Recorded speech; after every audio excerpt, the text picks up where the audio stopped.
과학자들이 바닷속에서 비행기를 발견했다. 그 안에서 발견한 것은 모두를 충격에 빠뜨렸다. 깊고 어두운 바닷속, 아무도 예상하지 못한 충격적인 발견이 있었다. 바닷속 깊은 곳에서 한 척의 비행기가 발견되었다. 오랫동안 실종된 항공편, 기록에서도 사라진 비행기. 하지만 이 발견이 단순한 사고가 아니었음을 알게 된 순간 모든 이들의 심장이 멎었다. 그 안에는 우리가 상상조차 할 수 없는 비밀이 숨겨져 있었다. 어떤 사람들은 이 발견을 절대 세상에 공개해서는 안 된다고 했다. 하지만 이제 그 문이 열렸다. 우리가 알고 있던 진실은 모두 거짓이었다. 그리고 당신이 지금 듣게 될 이 이야기는 한순간도 눈을 뗄 수 없을 만큼 충격적이다. 영상이 마음에 들었다면 좋아요와 구독을 눌러주세요. 그리고 지금 어디에서 보고 계신가요? 댓글로 남겨주세요.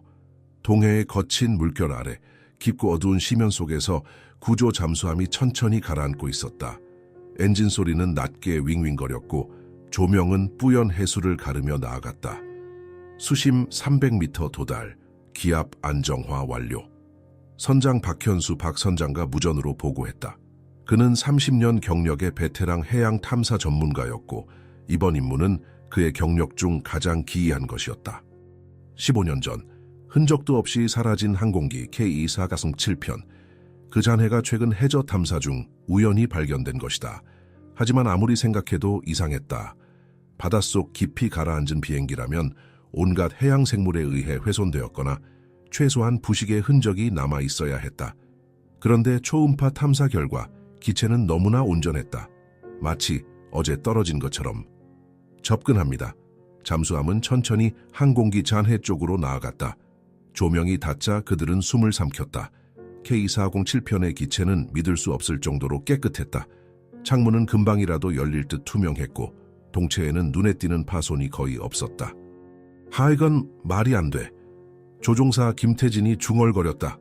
옆에 앉은 해양학자 이수진도 얼굴이 굳어졌다. 물속에서 15년이나 있었다고 보기엔. 박 선장은 무전을 켜고 말했다. 본부 기체 상태가 예상과 다릅니다. 부식이 거의 없고 구조적으로도 온전합니다. 그게 가능하다고? 본부에서 돌아온 응답에는 놀람이 섞여 있었다. 하지만 더 충격적인 건 그 다음이었다. 잠수함의 로봇팔이 항공기 문을 열기 위해 접근하는 순간 내부에서 빛이 새어나왔다. 희미하지만 분명한 전기 불빛. 전기 공급이 아직 된다고 수진이 믿을 수 없다는 듯 소리쳤다.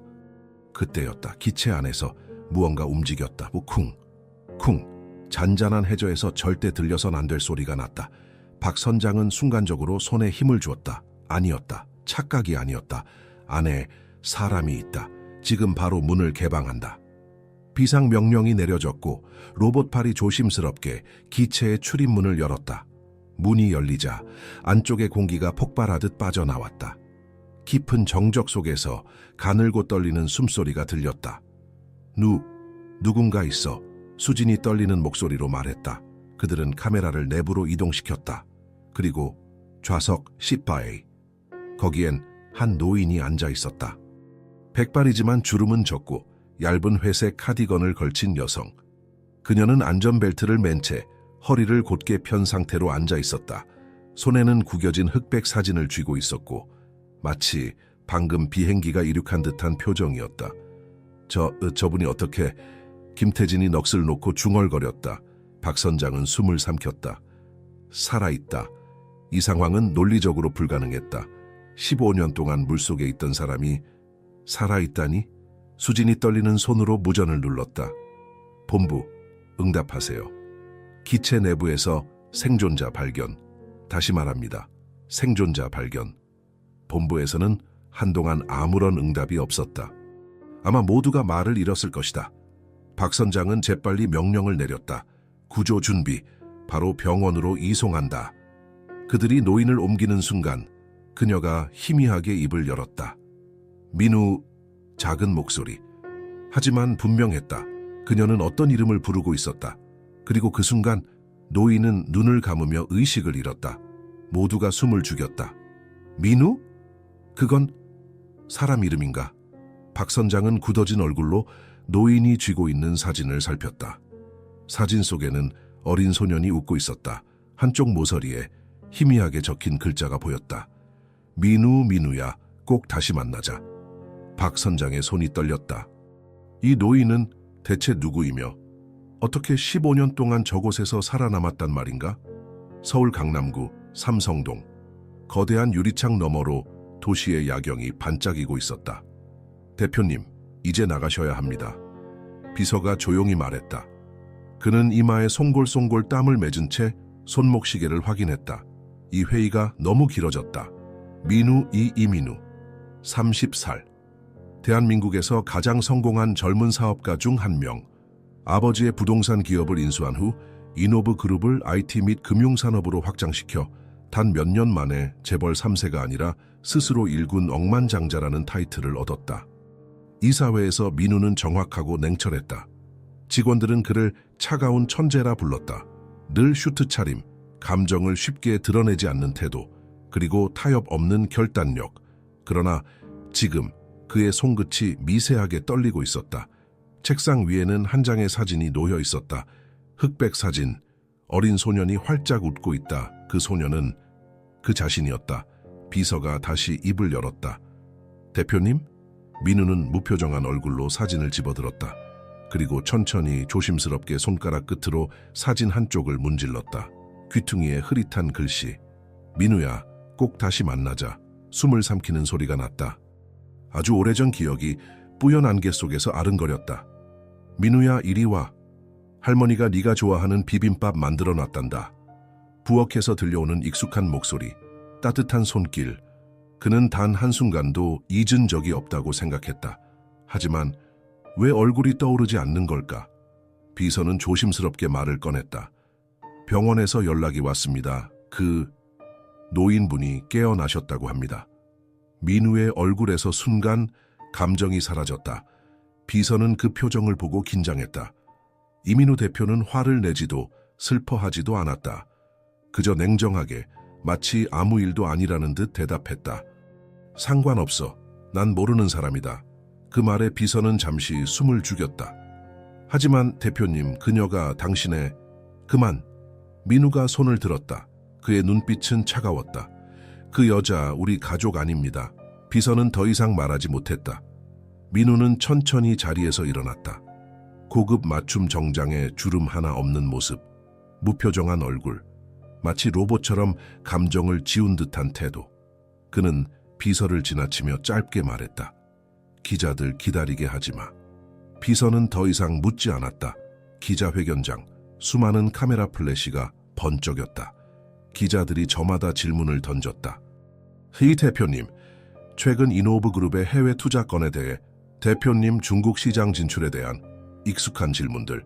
민우는 눈 하나 깜빡이지 않고 대답했다. 완벽한 태도, 완벽한 언변. 그런데 그 순간이었다. 이민우 씨, 혹시 병원에 입원한 노인을 아십니까? 질문이 나왔다. 카메라 플래시가 멈췄다. 순간적으로 공기가 무거워졌다. 기자들도 알아차린 것이다. 이민우와 그 노인 사이에 뭔가 있다는 걸. 민우는 고개를 들었다. 기자는 기다렸다. 그는 짧고 간결하게 대답했다. 모르는 사람입니다. 정적이 흘렀다. 하지만 이곳은 대한민국이었다. 기자들이 이렇게 쉽게 물러설 리 없었다. 하지만 그녀는 민우라는 이름을 불렀습니다. 그리고 그녀가 쥐고 있던 사진 속 소녀는 카메라가 그의 얼굴을 클로즈업했다. 대표님과 닮아 있었습니다. 플래시가 터졌다. 민우는 미동도 하지 않았다. 그는 아주 천천히 미소를 지었다. 그리고 단 한마디만 했다. 우연이겠죠. 그 순간 그의 스마트폰이 울렸다. 민우는 자연스럽게 기자들에게 고개를 숙이며 말했다. 이만 질문은 여기까지 받겠습니다. 그는 핸드폰 화면을 봤다. 착신, 아버지. 그는 잠시 화면을 바라봤다. 그리고 통화를 거절했다. 손가락이 무심코 사진 위를 스쳤다. 흑백 속에서 활짝 웃고 있는 어린 소년, 그가 기억하지 못하는 얼굴, 그리고 사진 구석에 흐릿한 글씨. 민우야, 꼭 다시 만나자. 서울 강남구 중앙의료원. 깊은 밤이었지만 병원 복대는 정막 대신 긴장감이 감돌고 있었다. 의사, 간호사, 연구원들까지. 평소라면 한 노인의 회복이 이렇게까지 주목받을 이유가 없었다. 하지만 이 환자는 달랐다. 15년 전 바닷속으로 사라진 K407편, 그 안에서 살아 돌아온 유일한 생존자, 이명순 이 할머니 78세. 하지만 그 누구도 그녀에게 살아남았다는 표현을 쉽게 쓰지 못했다.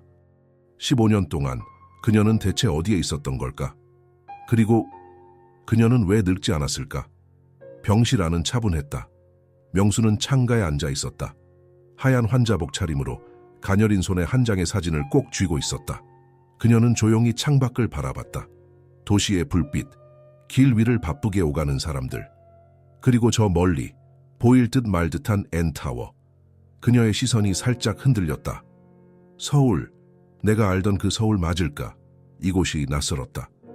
아니, 어쩌면 낯설어진 건 이명순 자신인지도 몰랐다. 그녀의 뒤에서는 의사들과 연구원들이 조심스럽게 대화를 나누고 있었다. 대사율 검사 결과는 정상 수치입니다. 불가능해. 체내 노화가 멈췄다는 거야? 호흡기 손상도 없고 장기 기능도 나이에 비해 너무 건강해요. 심지어 피부 탄력도. 그게 말이 돼? 그들은 믿을 수 없다는 듯 명순을 바라봤다. 보통 물속에서 단 몇 분만 있어도 저천증이 오고 폐에 물이 차 산소 부족으로 뇌 손상이 온다. 그런데 이명순은 15년 동안이나 수심 300m 바닷속에서 완벽하게 보존된 채 발견됐다. 심지어 하루도 늙지 않은 모습으로. 어떤 연구원은 혹시 냉동 보존 기술이 적용된 건 아닐까요? 라고 중얼거리기도 했다. 하지만 말도 안 되는 가설이었다. 이건 초자연적인 현상이었다. 그러나 이명수는 대체 어떤 진실도 말하려 하지 않았다. 그녀는 묵묵히 사진만을 쥐고 있을 뿐이었다. 사진 속 소년, 민우. 민우, 내가 꼭 찾아야 해. 명수는 아주 작은 목소리로 중얼거렸다. 그러나 그때 쿵, 병실 문이 거칠게 열렸다. 눈빛이 날카로운 한 남자가 안으로 들어왔다. 윤석호 윤 회장, 58세. 이노브 그룹의 회장이자 대한민국 경제계를 좌우하는 거물. 그리고 이민우의 아버지, 석호는 의사들을 단숨에 밀어내며 명순 앞까지 걸어왔다. 그의 눈빛에는 감정이 없었다. 그러나 입술 끝은 미세하게 일그러져 있었다. 그만 나오시죠. 명수는 아무런 대답도 하지 않았다. 석호는 주위를 둘러봤다. 의사들, 연구원들, 그리고 명순이 들고 있는 사진까지. 그는 단 한순간도 감정을 드러내지 않았다. 그러나 그 순간 명수는 확신했다. 이 사람 두려워하고 있어. 그녀는 그걸 알고 있었다. 15년 전 바닷속으로 가라앉던 그 순간에도 그녀는 이 남자가 무엇을 했는지 알고 있었다. 명순의 입술이 미세하게 떨렸다. 네가. 짧은 속삭임. 그러나 석호의 표정이 단숨에 굳어졌다. 그녀는 알고 있다. 석호는 조용히 한 발짝 더 다가왔다. 그리고 낮고 단호한 목소리로 말했다. 15년 전 당신은 비행기에 없었습니다. 명수는 천천히 그를 올려다 봤다. 뭐? 공식 기록에 당신의 이름은 없습니다. 거짓말하지 마. 명수는 흔들리는 목소리로 말했다. 그러나 석호는 단호했다. 비행기 탑승 기록에 좌석 14에는 공석으로 되어 있었습니다. 순간 명순의 눈동자가 미세하게 흔들렸다. 당신은 거기에 있을 수 없었어요. 하지만 난 거기 있었어. 명수는 손을 꼭 쥐었다. 15년 전 그녀는 확실히 그 비행기에 탑승했다. 그리고 그날 밤 그들은 추락했다. 명수는 희미하게 중얼거렸다. 기억나. 비행기가 흔들렸다. 승객들이 소리를 질렀다. 그리고 비행기 안을 가득 메운 수상한 남자들. 그들은 승객들이 아닌 누군가를 목표로 하고 있었다. 그리고 그 순간 석호가 낮은 목소리로 말했다. 기억이 나지 않는 게 당신에게 좋을 겁니다. 명수는 멈칫했다. 석호의 눈빛은 싸늘했다. 그는 조용히 몸을 돌렸다. 그리고 나가기 직전 마지막으로 한마디를 던졌다. 민우는 당신을 모릅니다. 쿵. 문이 닫혔다. 명수는 아무 말 없이 사진을 내려다봤다. 흑백 속에서 활짝 웃고 있는 소년. 그리고 자신이 잃어버린 15년. 그러나 그녀는 알고 있었다. 이제 시작일 뿐이라는 것을. 서울 한강대교를 지나 강북으로 향하는 고급 승용차 안. 실내는 조용했지만 공기는 무겁고 서늘했다. 이민우는 말없이 창밖을 바라봤다. 밤의 서울. 수많은 불빛이 거리를 가득 메우고 넌사인이 빛나는 빌딩들이 이어져 있었다. 그는 항상 이 도시가 완벽하게 통제된 세계처럼 느껴졌다. 돈이 있으면 무엇이든 바꿀 수 있고 필요 없는 것은 쉽게 지울 수 있는 곳. 그러나 지울 수 없는 것이 하나 있다. 그는 손에 들린 사진을 내려다봤다. 흑백 사진 속에서 어린 시절의 자신이 웃고 있었다. 그리고 그의 기억 속에서조차 흐릿해져 가던 얼굴, 할머니. 그녀가 살아있다니 말도 안 된다. 15년 전 그 비행기가 바다로 사라졌을 때 승객들은 모두 사망한 것으로 발표되었다. 그녀가 거기에 있었다면 죽었어야 했다. 그런데 그녀가 지금 살아있다. 그리고 그는 그녀를 기억할 수 없었다. 대표님, 병원으로 가시겠습니까? 운전석에 앉은 비서가 조심스럽게 물었다. 민우는 대답하지 않았다. 그는 핸드폰을 집어들었다. 그리고 아버지, 윤석회에 걸려온 부재중 전화를 확인했다. 통화 목록에는 같은 번호로 8번의 부재중 전화가 찍혀 있었다. 민우는 천천히 숨을 내쉬었다. 그리고 전화를 걸었다. 신호음이 한 번 울리고 곧바로 연결되었다. 민우야. 아버지의 목소리는 낮고 차분했지만 어딘가 강하게 억누른 감정이 배어 있었다. 민우는 차분하게 입을 열었다. 들었습니다. 그 여자 이야기. 잠시 침묵이 흘렀다. 그 여자? 네가 그렇게 부를 줄은 몰랐군. 민우의 표정이 흔들리지 않았다. 그녀가 나와 무슨 상관이죠? 아버지는 짧게 한숨을 내쉬었다. 네가 신경 쓸 필요 없다. 아버지. 민우는 조용하지만 단호한 목소리로 말했다. 그녀가 누군지 알고 계신 거죠? 전화 너머의 정적. 그리고 아주 짧은 웃음소리. 기억하는 대로 살면 된다, 민우야. 무슨 뜻입니까? 잊어라. 단호한 한마디. 그리고 전화가 끊겼다. 민우는 조용히 핸드폰을 내려놓았다. 그녀를 잊으라. 그렇다면 그녀는 정말 그의 기억 속에 존재했던 사람인 걸까? 그는 창밖의 도시를 바라봤다. 서울의 불빛이 너무나 익숙했다. 그런데 지금은 어딘가 낯설게 느껴졌다. 마치 자신이 전혀 다른 세상에 서 있는 것만 같았다. 그리고 그 낯선 불안감이 점점 커지고 있었다. 서울 강북구. 한 오래된 신문사 사무실. 책상 위에는 여러 장의 사진과 노트북 화면이 어지럽게 펼쳐져 있었다. 사진 속에는 K407편의 잔해와 병원에서 발견된 노인의 모습이 나란히 놓여 있었다. 기자의 손이 그 사진 위를 천천히 훑었다. 뭔가 이상해. 기자는 흥분을 억누르며 모니터 속 자료를 다시 확인했다. 15년 전 K407편은 공식적으로 추락했다고 발표되었다. 그 사고로 인해 탑승객 전원 사망.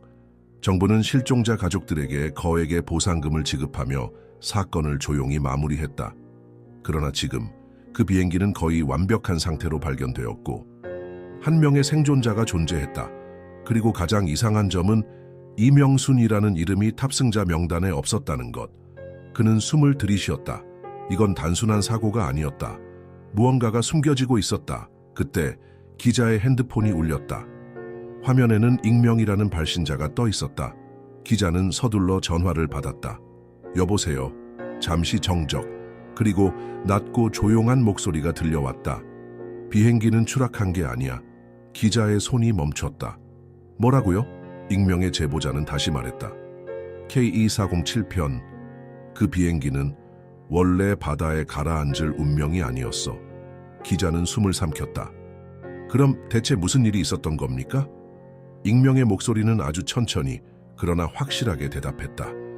그건 누군가가 의도적으로 만든 사고였어. 그리고 전화가 끊겼다. 기자는 핸드폰을 내려놓으며 깊은 숨을 내쉬었다. 이건 단순한 미스터리가 아니었다. 이건 철저히 감춰진 진실이었다.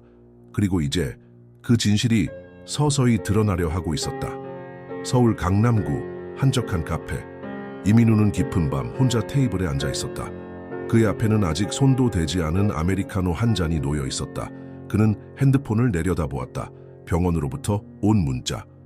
이명순 님이 다시 의식을 찾았습니다. 민우는 손가락 끝으로 화면을 문질렀다. 그녀가 다시 깨어났다. 그리고 분명히 그의 이름을 불렀다. 하지만 그는 기억이 나지 않았다. 기억할 수 없는 건가? 아니면 기억하지 않으려 하는 건가? 그는 문득 어린 시절을 떠올렸다. 그의 기억 속에서 어머니는 없었다. 그는 항상 아버지 윤석호와 함께였다. 강한 사람으로 자라야 했고 절대 약한 모습을 보여서는 안 되었다. 아버지는 감정을 철저히 배제하고 오직 성과만을 중요시했다. 민우는 그를 따라야만 했다. 그리고 그렇게 살았다. 그러나 그의 삶에는 항상 무언가가 비어있는 느낌이 있었다. 마치 중요한 조각 하나가 사라진 퍼즐처럼. 그 조각이 그녀였던 걸까? 그때였다. 카페 문이 열리며 한 남자가 들어왔다. 그는 서둘러 주변을 살피고 민우의 테이블로 다가왔다. 기자 강도윤. 도윤은 테이블에 앉자마자 숨을 몰아쉬었다. 대표님, 이명순 씨가 정말 당신의 할머니 맞습니까? 민우는 무표정한 얼굴로 기자를 바라보았다. 그걸 왜 나한테 묻죠? 대표님이 기억하지 못한다고 하더라도 분명히 뭔가 있습니다. 도윤은 가방에서 서류 한 묶음을 꺼냈다. 15년 전 KE 407편의 탑승자 명단. 그는 손가락으로 한 부분을 짚었다. 여기 보세요. 좌석 14위. 공석? 민우의 눈썹이 살짝 찌푸려졌다. 그는 직접 확인했다. 14위 좌석에는 어떤 이름도 기재되어 있지 않았다. 그녀가 탑승했다면 왜 명단에 없었던 걸까? 도윤은 낮은 목소리로 속삭였다. 그녀는 처음부터 없었던 사람이었습니다. 민우는 천천히 서류를 덮었다. 그는 눈을 감고 깊이 숨을 들이마셨다. 이건 단순한 기억의 문제가 아니다. 무언가가 지워졌다. 그리고 그것을 지운 사람은 분명 가까운 곳에 있었다. 그는 핸드폰을 집어들었다. 그리고 한 사람에게 전화를 걸었다. 신호음이 울렸다. 그리고 곧 상대가 전화를 받았다. 아버지. 잠시 정적, 그리고 윤석호의 낮고 단호한 목소리가 들려왔다. 무슨 일이냐? 민우는 아주 천천히 그러나 확실하게 말했다. 직접 만나서 이야기합시다. 서울 용산구 한남동. 비 오는 밤 어둠 속에서 고급 승용차 한 대가 조용히 대저택의 정문을 통과했다. 저택은 웅장했고 철저한 보안 시스템이 가동 중이었다. 이곳은 윤석호의 집. 이민우는 차에서 내리자마자 하늘을 올려다봤다. 굵은 빗방울이 떨어지고 있었다. 이상했다. 어릴 적 기억 속에서도 그가 이 저택을 나서던 날엔 비가 오고 있었다. 그날 그는 무엇을 잃어버렸던 걸까? 문이 열리며 아버지 윤석호가 거실에서 그를 기다리고 있었다. 항상 완벽하게 정리된 수트 차림, 감정을 알 수 없는 표정. 민우는 그를 바라보며 천천히 걸음을 옮겼다. 오랜만입니다, 아버지. 석호는 표정을 바꾸지 않은 채 말했다. 여기까지 온 이유를 말해라. 민우는 주머니에서 한 장의 사진을 꺼냈다. 흑백 사진. 어린 민우가 활짝 웃고 있었고 옆에는 흐릿한 송을씨가 적혀 있었다. 민우야, 꼭 다시 만나자. 석호의 눈빛이 아주 미세하게 흔들렸다. 그러나 그는 곧 다시 무표정한 얼굴로 돌아왔다. 민우는 사진을 테이블 위에 내려놓으며 말했다. 이 여자 누구죠? 석호는 사진을 보지도 않았다. 너와 관계없는 사람이다. 그렇다면 왜 저를 알고 있죠? 미친 노인의 망상일 수도 있지. 민우는 가만히 아버지를 바라봤다. 그리고 천천히 말했다. 아버지는 거짓말을 할 때 눈을 피하시는군요. 석호의 손이 테이블을 꽉 쥐었다. 하지만 그는 여전히 흔들리지 않았다. 너는 이미 모든 것을 가졌다. 굳이 뒤를 돌아볼 필요가 없다. 그럼 왜 굳이 이 여자를 감추시죠? 둘 사이에 무거운 정적이 흘렀다. 석호는 낮고 단호한 목소리로 말했다. 그 여자는 15년 전에 죽었다. 네가 기억하든 말든 상관없는 일이다. 민우는 천천히 숨을 들이쉬었다. 그리고 짧게 말했다. 그럼 제가 직접 확인해야겠군요. 그는 자리에서 일어났다. 그러자 석호가 한마디를 던졌다. 민우야. 민우는 걸음을 멈췄다. 석호의 목소리는 낮았지만 묘하게 날카로웠다. 진실이 항상 좋은 것은 아니다. 민우는 고개를 돌려 그를 바라봤다. 진실이 아니어야 편한 사람도 있겠죠. 그렇게 말한 후 그는 다시 걸음을 옮겼다. 문이 닫히는 순간 석호의 눈빛이 어두워졌다. 그리고 그의 손은 아주 미세하게 떨리고 있었다. 서울 강북구 중앙의료원 병실 안은 희미한 조명 아래 조용했다. 한 여자가 창가에 앉아 있었다. 이명순. 그녀의 손에는 여전히 구겨진 사진이 들려 있었다. 사진 속에는 어린 민우가 웃고 있었다. 그러나 지금 그녀의 눈빛은 희미하게 흔들리고 있었다. 무언가를 떠올리려 하지만 조각난 기억들은 여전히 흐릿했다. 그녀는 15년이라는 세월을 기억하지 못했다. 하지만 분명한 것은 단 하나. 민우를 찾아야 해. 그때 병실 문이 천천히 열렸다. 그리고 마침내 그 아이가 들어왔다. 아니, 이제는 더 이상 아이가 아니었다. 이민우.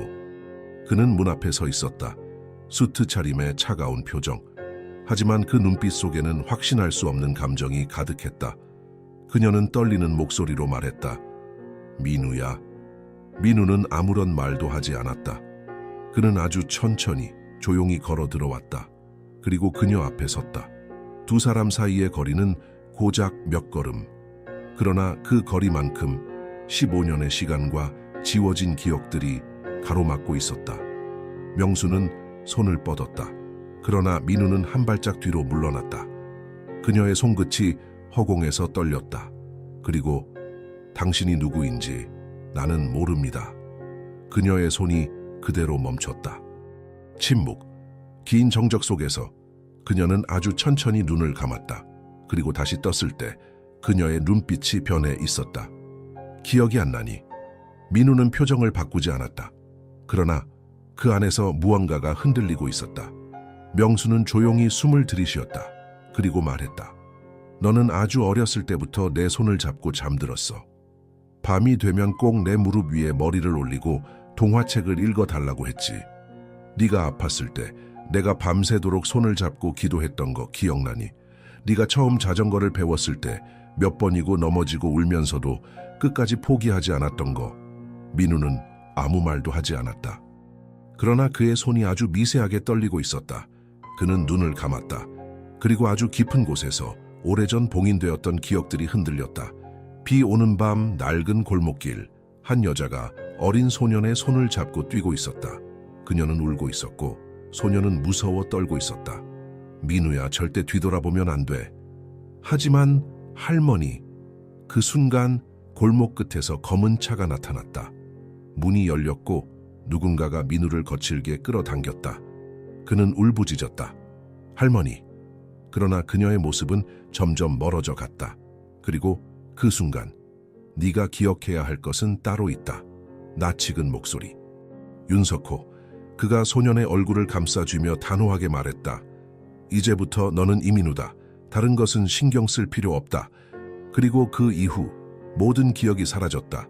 그는 할머니를 잊었다. 아니, 잊도록 만들어졌다. 민우는 천천히 눈을 떴다. 명수는 여전히 그를 바라보고 있었다. 그러나 이제 그의 표정은 달라져 있었다. 그는 낮고 조용한 목소리로 물었다.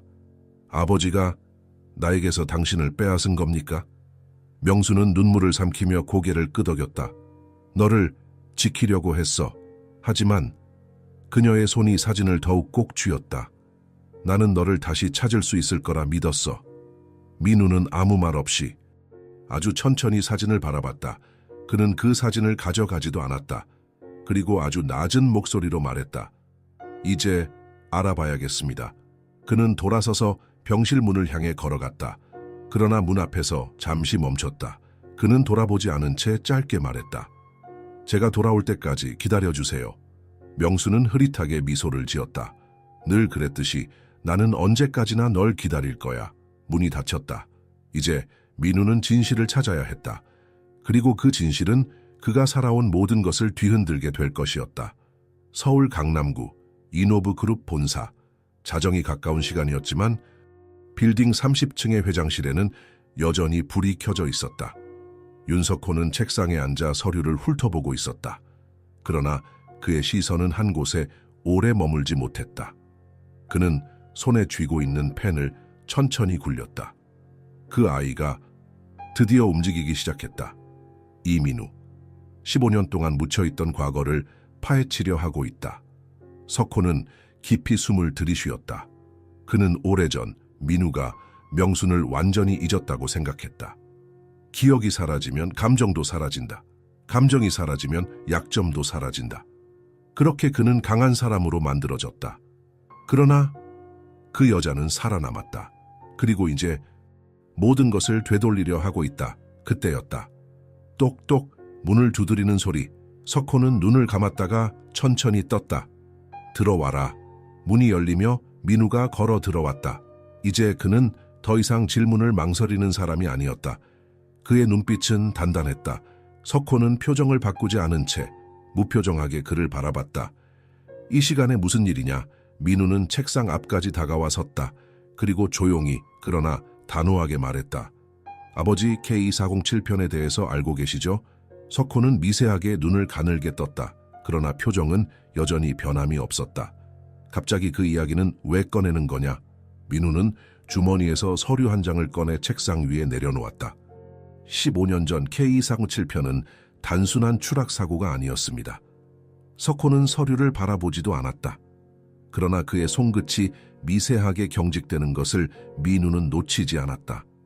기체 결함이 아니라면 도대체 왜 바다로 가라앉았을까요? 석호는 천천히 펜을 내려놓았다. 그리고 아주 낮은 목소리로 말했다. 너는 지금 무엇을 하려는 거냐? 민우는 표정을 바꾸지 않았다. 진실을 찾으려 합니다. 그게 너에게 무슨 의미가 있지? 아버지가 감추려는 것이 무엇인지 알고 싶습니다. 석호는 조용히 의자의 등을 기대었다. 그는 한 손을 깍지 끼고 차분하게 아들을 바라보았다. 그리고 마침내 입을 열었다. 진실이라는 것이 항상 너에게 도움이 될 거라고 생각하나? 진실은 도움이 되거나 말거나 존재하는 겁니다. 석호는 짧게 웃었다. 그러나 그 웃음 속에는 어떤 차가운 경고가 담겨 있었다.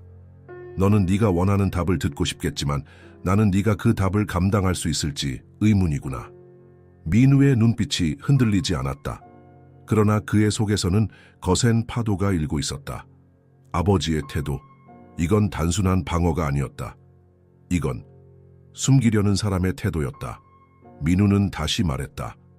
K497편은 정말 사고였습니까? 그 순간 석호의 표정이 변했다. 눈빛이 어두워졌다. 아주 미세하게.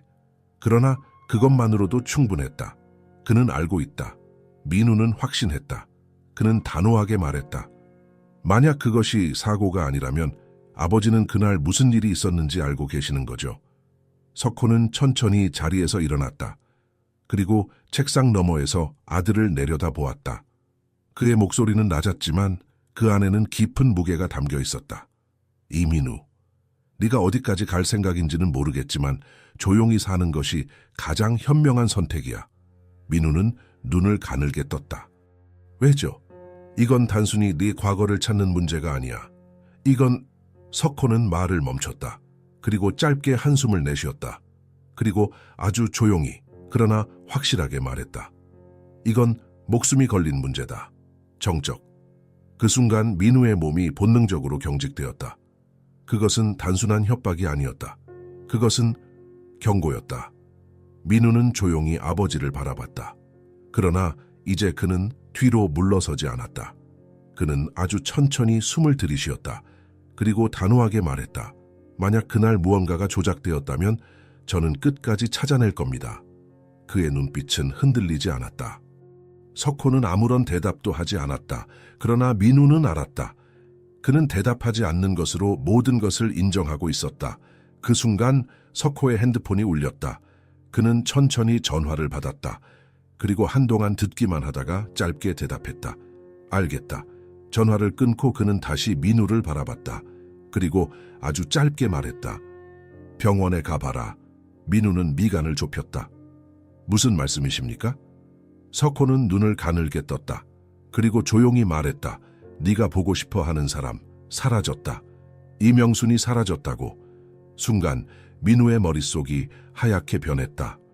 그는 한치의 망설임도 없이 몸을 돌려 뛰어나갔다. 석호는 그 모습을 바라보며 아주 천천히 손을 주머니에 넣었다. 그리고 아주 낮게 중얼거렸다. 너무 깊이 들어가는군, 민우야. 창밖에는 여전히 비가 내리고 있었다. 그리고 어둠 속에서 무언가가 점점 더 가까이 다가오고 있었다. 서울 강북구 중앙의료원. 구급차의 사이렌 소리가 멀어지는 가운데 병원 앞에는 비에 젖은 사람들이 서성이고 있었다. 그러나 민우는 아무것도 들리지 않았다. 이명순이 사라졌다. 그녀는 움직일 수 있는 상태가 아니었다.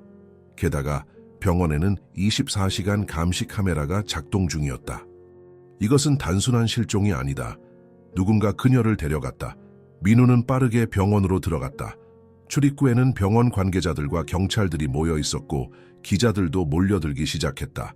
그는 곧장 간호사에게 다가갔다. 이명순 씨는 어디 있습니까? 간호사는 얼굴이 새하얗게 질려 있었다. 저희도 모르겠습니다. 분명 1시간 전까지만 해도 병실에 계셨는데 감시 카메라 확인해 봤습니까? 네, 그런데 간호사는 말끝을 흐렸다. 민우는 그녀를 노려보았다. 말하세요. 간호사는 불안하게 입술을 깨물더니 조심스럽게 말했다. 카메라 영상이 전부 삭제되었습니다. 그 말에 민우의 손이 꽉 쥐어졌다. 병원 외부 CCTV는? 그것도 같은 시간대의 영상이 모두 사라졌어요. 누군가 치밀하게 계획한 납치였다. 그때 뒤에서 익숙한 목소리가 들려왔다. 이민우 씨. 민우가 돌아보자 기자 강도윤이 서 있었다. 그의 표정은 심각했다. 할머니를 찾고 싶다면 지금 당장 따라오세요. 도윤은 망설임 없이 병원을 빠져나갔다. 민우는 잠시 서 있다가 곧바로 그의 뒤를 따랐다. 밖에는 여전히 비가 내리고 있었다. 그리고 그 빗 속에서 민우의 심장은 거칠게 뛰고 있었다. 누군가 그들을 지켜보고 있다는 느낌이 들었다. 그러나 그는 멈추지 않았다. 서울 마포구 허름한 오피스텔. 도윤이 불을 켜자 벽에는 수많은 기사와 사진들이 빼곡하게 붙어 있었다. K407편 관련 기사, 사고 당시의 뉴스 캡처, 그리고 윤석호의 사진. 민우는 천천히 방을 둘러봤다. 이건 다 뭐죠? 도윤이 심각한 얼굴로 말했다. 난 몇 년 전부터 K2407편 사건을 조사하고 있었어요. 그리고 한 가지 확신하게 됐죠. 그는 벽에 붙어있는 한 장의 사진을 가리켰다. 그 비행기는 추락한 게 아니었습니다. 누군가의 계획대로 사라진 겁니다. 민우는 사진을 유심히 바라보았다. 그 사진에는 K2407편의 잔해가 찍혀 있었는데 이상한 점이 있었다. 비행기의 일부 구역이 마치 폭발한 것처럼 불에 그을려 있었다. 이건 도윤이 말했다. 폭발 흔적입니다. 공식 발표는 단순한 기체 결함으로 추락한 거라고 했지만 그게 아니라는 증거가 여기 있습니다. 민우는 아무 말도 하지 않았다. 그의 머릿속에서 퍼즐 조각들이 맞춰지기 시작했다. 비행기 좌석 14A에 이름이 없었다. 이명수는 살아남았다. 그리고 K407편은 애초부터 추락할 운명이 아니었다. 그 순간 도윤의 핸드폰이 울렸다. 그는 화면을 확인하더니 눈을 가늘게 떴다. 이명순 씨의 흔적을 찾았습니다. 민우는 즉시 말했다. 어디죠? 도윤이 핸드폰 화면을 내밀었다. 지도에는 서울 외곽의 한 폐건물이 표시되어 있었다. 민우는 한치의 망설임도 없이 문을 향해 걸었다. 도윤이 뒤에서 외쳤다. 이민우 씨, 이건 위험할 수도 있습니다. 민우는 멈추지 않았다. 그럼 더 늦기 전에 가야겠군요. 도윤은 짧은 한숨을 쉬더니 곧바로 따라 나섰다. 그들이 문을 나서자 저 멀리에서 한 남자가 핸드폰으로 통화를 하고 있었다. 그 남자는 낮게 말했다. 그가 움직이기 시작했습니다. 그리고 어둠 속에서 그의 입가에 희미한 미소가 스쳤다. 서울 외곽 밤 11시 47분. 낡은 건물 앞에 서자 공기 자체가 묘하게 가라앉아 있는 듯했다. 민우는 건물을 올려다보았다. 3층 높이의 오래된 공장 건물. 창문은 대부분 깨져 있고 녹슨 철문이 삐걱거리며 바람에 흔들리고 있었다. 도윤이 핸드폰에 손전등을 켜며 말했다. 이곳이 맞습니다. 정보원에 따르면 이명순 씨가 여기로 이송되었다고 합니다. 민우는 대답 없이 주머니에서 장갑을 꺼내 꼈다. 그리고 천천히 문을 밀어 열었다. 끼익 안에는 먼지 냄새가 가득했다.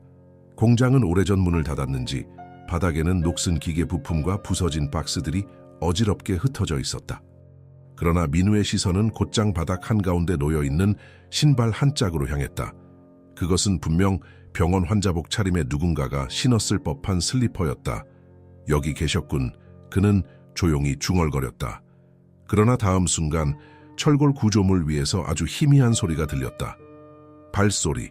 누군가 있다. 도윤이 손짓했다. 누군가 우리를 보고 있어요. 민우는 말을 하지 않고 손으로 조용히 앞으로 가자는 신호를 보냈다. 그들은 낮은 자세로 천천히 안쪽으로 이동했다. 그러나 그 순간 쾅! 건물 바깥에서 굉금이 울렸다. 그리고 강한 빛이 건물 안을 환하게 밝혔다. 움직이면 사격한다. 낯선 목소리. 건물 입구에서 검은색 정장을 입은 남자들이 서 있었다. 그들은 각자 권총을 손에 들고 있었고 표정은 흔들림이 없었다. 민우는 그들과 눈을 마주쳤다. 이 사람들 훈련된 움직임이다. 도윤이 조용히 중얼거렸다. 이건 단순한 납치가 아니야. 이건? 민우는 낮게 속삭였다. 이건 누군가가 오래전부터 계획한 일이다. 그 순간 검은 정장을 입은 남자들 사이에서 한 사람이 앞으로 걸어 나왔다. 그는 중년의 남성이었고 태연한 표정으로 민우를 바라보았다. 그리고 조용히 입을 열었다. 드디어 오셨군요. 이민우 대표님. 민우는 눈을 가늘게 뜨며 그 남자를 바라보았다. 당신은 누구죠? 남자는 미소를 지었다. 우리는 15년 동안 기다렸습니다. 무엇을? 그 남자는 대답하지 않았다. 대신 뒤를 향해 손짓했다. 그리고 그 순간 안쪽에서 묶인 채 앉아있는 이명순이 모습을 드러냈다. 그녀는 초췌한 모습이었지만 눈빛은 여전히 강렬했다. 민우야. 민우의 심장이 거칠게 뛰었다. 그러나 총을 든 남자들은 단단한 벽처럼 길을 막고 있었다. 그들의 존재는 명확했다. 민우가 앞으로 나아가는 순간 위험해질 거라는 것. 그는 단단히 주먹을 쥐었다. 그리고 조용히 입을 열었다. 할머니를 돌려줘라. 그러나 중년 남자는 미소를 지으며 고개를 저었다. 그건 어렵습니다. 당신이 알고 있는 모든 것을 포기하지 않는 한. 민우는 눈을 가늘게 떴다. 그러나 다음 순간 팡! 총성이 울렸다. 그리고 모든 것이 혼란 속으로 빠져들었다. 총소리가 울린 순간 민우는 반사적으로 몸을 숙였다. 도윤도 즉시 바닥으로 엎드렸다. 그러나 그 총성은 위협 사격이었다. 총을 든 남자들은 여전히 움직이지 않았고 중년 남자는 여유로운 표정이었다. 겁을 줄 생각은 없었습니다. 그럼 대체 뭘 원하는 거지? 남자는 한 손을 들어 올렸다. 그의 손짓과 동시에 이명순이 앉아있던 의자가 앞으로 밀려났다. 이 여자를 원하십니까? 민우의 이마에 주름이 깊어졌다. 당연한 질문이군. 남자는 천천히 말했다. 그럼 거래를 하시죠. 거래. 당신이 모든 조사를 멈추고 K2407편에 대한 관심을 끊는다면 그녀를 풀어드리겠습니다. 민우는 아무런 대답도 하지 않았다. 그는 중년 남자의 표정을 찬찬히 살폈다. 거짓이 없는 표정. 그러나 거짓이 없는 것이 곧 신뢰할 수 있는 것은 아니다. 민우는 짧게 숨을 들이마셨다. 그리고 단호하게 말했다. 그럴 수 없다. 남자는 짧게 한숨을 쉬더니 고개를 저었다. 그럴 줄 알았습니다. 그는 손을 다시 들었다. 그러자 총을 든 남자들이 일제히 한 발짝 앞으로 나왔다. 이제 선택은 하나뿐이었다. 그러나 그때 쾅! 건물 바깥쪽에서 커다란 폭발음이 울렸다. 그와 동시에 창문이 박살나며 검은 옷을 입은 또 다른 무리가 들이닥쳤다. 대상 확보, 작전 개시. 모든 것이 순식간에 아수라장이 되었다. 총격이 이어졌고 남자들이 서로 뒤엉켜 싸우기 시작했다. 민우는 본능적으로 움직였다. 그는 재빠르게 앞으로 달려나가 의자에 묶인 명순을 풀었다. 괜찮으세요? 명순은 힘겹게 숨을 내쉬며 고개를 끄덕였다. 그러나 그 순간 누군가가 민우의 팔을 잡았다. 그는 반사적으로 돌아봤다. 그리고 그곳에는 아버지 윤석호가 서 있었다. 민우의 심장이 얼어붙었다. 석호는 조용히 말했다. 지금 당장 나와라, 민우야. 그러나 민우는 움직이지 않았다. 이제 그는 한 가지를 확신했다. 아버지가 이 모든 걸 알고 있었군요. 석호는 아무런 대답도 하지 않았다. 그러나 그 표정이 모든 것을 말해주고 있었다. 그 순간 민우는 깨달았다. 이 사건은 단순한 비밀이 아니었다. 그것은 그가 살아온 삶 자체를 뒤흔드는 진실이었다. 서울 외곽, 폐 건물. 총성이 멎었다. 건물 안은 싸늘한 정적에 휩싸였다. 민우는 숨을 몰아쉬며 눈앞의 남자를 바라봤다. 윤석호. 그는 여전히 냉정한 표정이었다. 그러나 민우는 그 안에 숨어있는 감정을 읽을 수 있었다. 분노, 경계, 그리고 두려움. 이제 멈춰라, 민우야. 석호의 목소리는 낮았지만 강했다. 그러나 민우는 단호했다. 멈추는 순간 저는 다시 아버지가 만든 틀 속에 갇히겠죠. 석호는 짧게 한숨을 내쉬더니 고개를 저었다. 그때 뒤쪽에서 명순의 힘없는 목소리가 들려왔다. 석호야. 그녀는 쓰러질 듯한 몸을 겨우 일으키며 석호를 바라봤다. 왜 이렇게까지 해야 했니? 석호는 명순을 바라봤다. 그의 눈빛이 미세하게 흔들렸다. 그러나 곧 다시 냉정한 표정을 되찾았다. 당신은 몰라야 했습니다. 명순은 힘겹게 숨을 들이마셨다. 15년 전 내가 그 비행기에 타지 않았다면 나도 다른 사람들과 같은 운명이었겠지. 민우는 그 말에 시선을 돌렸다. 다른 사람들과 같은 운명. 그 순간 그의 머릿속에서 끊어졌던 기억의 조각들이 맞춰졌다. 비행기 안 비명, 두려움에 떠는 승객들, 그리고 문이 열리며 들어오던 검은 정장 차림의 남자들. 그들은 단순한 승객이 아니었다. 그날 무슨 일이 있었던 겁니까? 민우의 목소리는 낮았지만 그 안에는 더 이상 물러설 수 없다는 결의가 담겨 있었다. 석호는 천천히 눈을 감았다가 떴다. 그리고 드디어 모든 진실을 말하기 시작했다. K407편은 서울에서 홍콩으로 향하는 국제선이었다. 그러나 그 비행기에는 단순한 여행객들만 탄 것이 아니었다. 그날 그 안에는 한국 정부 고위 관계자, 대기업 임원, 국방 관련 인사들이 다수 탑승해 있었다. 그들은 단순한 승객이 아니었다. 그들은 위험한 거래를 마친 후 한국으로 돌아가던 자들이었다. 정부와 기업, 그리고 비밀 조직 간의 협력. 그러나 그중 한 명이 그 비밀을 세상에 폭로하려 했다. 그리고 그가 탑승한 비행기가 바로 K2407편. 그들은 그 비행기를 사라지게 하기로 결정했다. 석호는 차갑게 말했다. 비행기는 일정대로 날아갔다. 승객들은 평소와 다름없는 기내식을 먹고 대화를 나누었다. 그러나 이륙 후 약 2시간이 지났을 때 승객 명단에 없는 남자들이 조용히 기내를 장악했다. 그들은 승무원들을 제압하고 조종실을 차지했다. 비행기 안에서는 비명이 터졌다. 그들이 원하는 것은 단 하나, 비행기를 추락사고로 위장하고 모든 탑승객을 사라지게 만드는 것. 그러나 예상치 못한 변수가 있었다. 이명순, 그녀는 명단에 없던 승객이었다. 그녀는 손자를 보러 홍콩으로 가려던 참이었다. 그러나 갑자기 일정이 바뀌었고 우연히 이 4A 좌석에 앉게 되었다. 그녀는 보지 말아야 할 것을 봤다. 듣지 말아야 할 것을 들었다. 그리고 비행기가 바다 위에서 폭발하기 직전 기체의 후미에서 갑자기 사라졌다. 그녀가 기억하는 마지막 장면은 물속으로 가라앉는 창문 너머로 보이던 수많은 검은 그림자들, 그리고 눈을 떴을 때 15년이 지나 있었다. 현재 폐건물 안 모든 진실이 밝혀졌다. 민우는 아무 말도 하지 못했다. 그는 차가운 현실 속에서 자신이 살아온 모든 것이 거짓이었다는 것을 깨달았다. 그는 윤석호의 아들이었지만 동시에 K2407편의 희생자 중 한 사람이었다. 그의 과거는 조작되었고 기억은 지워졌다. 그리고 이제 그는 선택해야 했다. 이 모든 것을 폭로할 것인가? 아니면 윤석호의 뜻대로 침묵할 것인가? 명순이 말했다. 민우야, 넌 내 길을 가야 해. 그녀의 눈에는 더 이상 두려움이 없었다. 그녀는 그저 손자의 선택을 믿고 있었다. 석호는 말했다.